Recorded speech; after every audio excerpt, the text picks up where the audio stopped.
How's it going, you guys? You probably noticed we are not at my house right now. It is actually the end of the day and it is Thanksgiving. I tried to film this video hours ago, all day long, but we had a gust of winds that were hitting 35 miles an hour and that makes filming impossible. So we're down at my grandmother's house. We just finished dinner and dessert and it was all great. Thanksgiving was good. It was really easy this year. So good Thanksgiving, but I wanted to come on here and do a quick little gift guide. This will probably be the last gift guide that I do for the season, and this is going to be a realistic gift guide for gardeners. These are all things that I do own that I have in my garden, except for one item, which is I'll talk about it when we get to it. But I don't have it, but I have something similar to it, and this is the one that I would like to have. So we're gonna jump into this, and this is gonna be a quick video because I'm filming it at Grandma's house, and it's still windy up at my house. So I'm trying to do this quick, and then get home and rest. Well, edit this video and then rest. So I'm gonna link the other gift guide that I did down below, and I'm also going to link another gift guide that I had done, I think it was like middle of summertime. So I've got two gift guides that I will link down below. The first one is ones that I do have pretty much every single item, and the second one is the luxury gift guide that I did for gardeners maybe a month ago, a couple weeks ago, and then this one, which is all items that I do have, which is a very realistic gift guide for gardeners and really great ideas. So let's just jump into it. There are 9 items on this list. Technically, there's like 13 items, but one of them is 4 different things under one category. So let's just jump into it really quick. The first thing you guys hear me talk about is my Corona AG4940 Snips. I use these things almost daily. I also have, I think, like 9 pairs of them. And at the time of me filming this video, they're on sale for like $9, which is the cheapest I've seen them in a very long time. I constantly see them on sale for like $11, but right now they're $9. So killer deal. I'm probably gonna pick up 2 or 3 more pairs. I like to keep a pair of them in my car. And I have ones that sit on the back table, ones that sit in the shed, in my garden. They're amazing, perfect little like stocking stuffer for gardeners and really, really cheap. So my favorite little snips to just have around the garden, and especially at like $10, it's hard to beat having a whole bunch of pairs of those. So that is number 9 on my list. The next one on my list is my water bottle. I did not realize how much I love having a nice water bottle in the garden. I recently bought a Stanley mug, and it has been my favorite thing ever. I take it everywhere with me in the garden. I actually take it literally everywhere with me, but it's so nice. It holds ice all day long. It actually holds it for about 24 hours. It keeps my drinks so cold, and then it also keeps drinks really hot. So perfect for the winter months and perfect for the summer months. I believe it's a 40-ounce one that I have. I'm seeing them go on Amazon for about $15, $20 more than they go for the Stanley website. So I've linked down below the Stanley website, which is not where I bought it from. I did get it off of Amazon, and I paid way more for it than it was from the website from Stanley. So highly recommend investing in a really nice quality water bottle. I always bought like a $10 water bottle, and I'd have to put ice in it throughout the day. It was really annoying. My drinks didn't stay cold all day long, and this one, because it's insulated, and it total game changer. So that's number 8 on the list. Number 7 on my list is my garden bench that we have. It's not like the best quality bench. We have had it for about 4.5 years now, and we still can sit on it, and it still looks totally fine. It's the one that we have sitting in front of the aviary, and I do love this bench. It did not come painted white though. It came in a natural, it's kind of like an orangish color, and then we painted it white. So I think that painting it white did help with the longevity of the bench, especially for us to be able to have it for so many years already, which is kind of crazy. We don't bring it in, but it is one that can collapse and you can put it away for storage months. I know a lot of you guys deal with like snow and super wet winters. We don't really deal with that here, so I don't have a problem leaving it out. But I would say if you had like heavy snow loads and if you dealt with super wet winters, definitely bring it in. I got it off of Amazon, and it's really affordable. It's a really nice bench, especially for it to last so many years and being totally exposed to the elements. The next one on my list is the item that I don't have this specific item, but this is the one that I would like to get. It seems like it's the most user-friendly, and it is a garden tool filer. So it's made so that way you can sharpen your snips, your pruners, all of those things. And this is one that's very small. It's actually extremely affordable, so it'd be a perfect little stocking stuffer to give someone with a pair of snips so they can take care of them. And I would like to get this one. We do have one though, and it's a giant file, and it works totally fine, but it's not convenient, so I don't reach for it very often.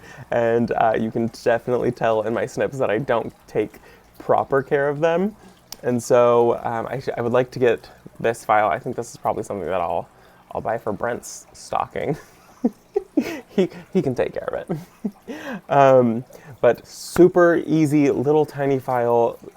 I mean, we all need to take better care of our tools. I know I'm not alone on that one. So super cool little file and better way to take care of all my tools. The next thing on my list is copper plant tags, and I use these throughout the entire garden. I love the way that they look. I love the way that they hold up. We have some on the property that are about 5 years old now, and they've started to get some of that green patina to them, which is really cool. My only problem is if you hit them with the weed eater, they go flying and you won't find them, and then you'll find them buried under some mulch and you don't remember what plant it was for. And then also finding, a garden marker that lasts the longest. The Garden Marker, that brand, is the one that has lasted the longest on those. But I love the way that they look. I have them, any plant that's in a pot, like we have a magnolia that's in a pot, we have a lemon that's in a pot, and a few other things. They all have those copper plant tags, and it's just really nice. So that way when people kind of walk around the property too, they can see what the plant is, and you don't have to tell them the name of every single plant. So I was doing it in my landscape, but when you buy so many plants, it does get a little expensive. But I do like them to have like tucked into all of my little planters. I think it looks really nice that way. The next thing that's on my list is seed starting trays, and not just any seed starting trays, it's like higher quality seed starting trays. Most gardeners start seeds. I know there's a few people out there that don't, but I would say invest in some really high quality ones. The ones that I get are from Bootstrap Farmer, and they're phenomenal. They're absolutely amazing seed starting trays. I did a video forever ago, I'm gonna see if I can find it, of me jumping up and down on the seed starting trays, and they do not bend, they don't break, they don't collapse. And so they are a one-time purchase, and that is it. You'll never have to buy seed starting trays ever again. And the way that Bootstrap Farmer also works is the more that you buy, the cheaper it is per unit, which is really nice. I overbought. I thought that I was gonna be starting a lot more seeds than I do start. So I have kind of a crazy number of them, but they're such amazing quality. And then they also come in a huge array of colors. So I am a very neutral person, so I ordered them in black, but they also come in white, they come in blue, they come in pink, they come in green, they come in a ton of different colors. So if you are somebody who likes colors, they've got you covered on that. And then it makes seed starting just a little bit more fun too. And I highly recommend investing in higher quality ones. I know that they're a little bit pricey for a seed starting tray, but it is so worth it to not have to buy them every single year. In the long run, you do end up saving a ton of money on that. The very next thing that is on my list is gardening books for your garden friend. I love garden books, especially during the winter months. It's how I get so much inspiration. And so I was trying to just choose one garden book that I love, but I chose 4. So these are my 4 favorite gardening books. We're gonna go over them really, really quickly. The first one here is Chasing Eden. You guys have heard me talk about this book for a very long time. I take the covers off of books. I don't like the plasticky cover, so I do take them off. The cover of it is actually really beautiful. And it has amazing photos in it, great little stories in it. It's a really, really cool book. I mean, look at that swan. That's pretty cool. So, Chasing Eden, first book that I absolutely love. The next book is another book that you guys have heard me talk about, and it is The Garden Secrets of Bunny Melon, and this is another one of my favorite books. I haven't had it very long, less than a year, and I love it. I love Bunny Melon. She had amazing gardens, and she also helped design the president's garden one year, And I mean, everything she just did was absolutely beautiful. She's a gardener that I get a lot of inspiration from. There she is right there. I mean, you guys see, I love topiary, and she has that like cottagey, and she also does a formal garden. She has this rose trellis that is just to die for in her garden. The next one is the Conservatories, and this is an amazing book. This is the Conservatories Gardens Under Glass, and I love looking at greenhouses and conservatories. I mean, you can just see from the cover. It's a beautiful, beautiful, beautiful greenhouse. You get to see inside all of these, and they're so incredibly beautiful. I mean, you learn about some of these and how they came to happen, and the feuds that happened on a few of them, why they came into fruition. Isn't that not so pretty? So I love this. You learn about ones that have been open to the public. You learn a lot from this, and it's really cool, and it takes you to places that you really won't see in real life. Most of us don't get to just travel the world to look at greenhouses, so this is a really cool way to be able to travel. This is one of the more expensive books. The first two books are definitely more on the affordable side. This is a investment book, a coffee table book, and I think it's really worth every penny. The last book I also took the cover off of, and this is what I want to achieve in my garden. Formally cottagey, beautiful English garden, and this is the Gardens of Bunny Melon. I have two books about her, and I absolutely love both of them. This is also a big investment piece, and it takes you way more in depth over all of the gardens that she designed. The other one is more specifically about her garden. This takes you over everything. I mean, here's a glimpse at part of her garden right here. This is one of my favorite books. I have read this book probably twice now, cover to cover. There's not a whole, there's a lot of writing, but there's also a ton of pictures, and it is hands down worth it to be able to learn about her life. Oh look, this is where I stopped last time. I was on page 90 last time I stopped. Look at it. It's so beautiful. I love Bunny Melon. She is a huge inspiration for me on all of this. It goes into, some plant details. Here is a espalier tree that she had done on a house, which when we get new siding, that's something that I would like to do. They go into a lot of depth in this one. This is one of my favorite ones. This and the Conservatories are my top two, but they are investment books. So those are the two books that I would really recommend. And then the other two, Chasing Eden and the other Bunny Melon book, is also a really, really good book though too. The next thing that is on my list sounds kind of crazy, but it's metal buckets. And I love having these metal buckets. We pick them up you can get them from Amazon, you can get them from Tractor Supply, you can get them from Home Depot, and they are amazing. The ones that we have are actually meant for livestock and like animals, but I use them instead of carrying around. We buy our fertilizer in a 50-pound bag, and instead of having to carry that around, I take one of these metal buckets and I'll take a big scoop of it, and then I can go around and I can fertilize all of my plants that way in a metal bucket, and I don't have to go around and carry this huge bag of fertilizer with me everywhere that I'm going in the garden. So I love these metal buckets. I also use them anytime that I'm harvesting flowers to make flower arrangements throughout the garden. You will see me using these metal buckets very often in the garden.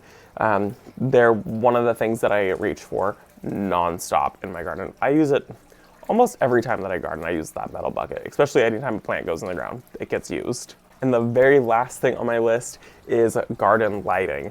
I think lighting in the garden at nighttime is so incredibly important. I mean, you can see behind me, my grandmother has two little lights in her tree, and I think it is so important to have some kind of ambient lighting in the garden.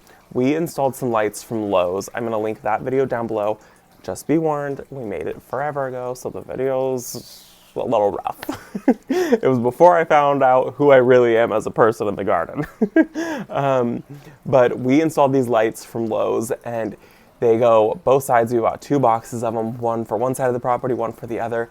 And the lighting that it creates makes you be able to use your garden and enjoy it at nighttime. We sit on our back patio every single night, and when you're out there and there's no lighting, you can't see any of your garden, so you feel like you're in such a small space. And so when you have the whole entire perimeter of your property lit up, it makes you be able to enjoy it and use it all night long. I can't recommend it enough to be able to give somebody the ability to use their garden all day and then all night long. So uplighting is an amazing gift to give somebody for the garden. So that is my quick video. I just felt like I really wanted to be able to put a video out, and I was trying to film this all day long and it just didn't work. So that is my quick video of very realistic gifts for the gardener and all items that we have and items that I absolutely love in the garden. Like I said, I'm going to link the other 2 videos that we did for gift guides down below, and I hope that you guys also check those ones out because those ones are also a lot of fun.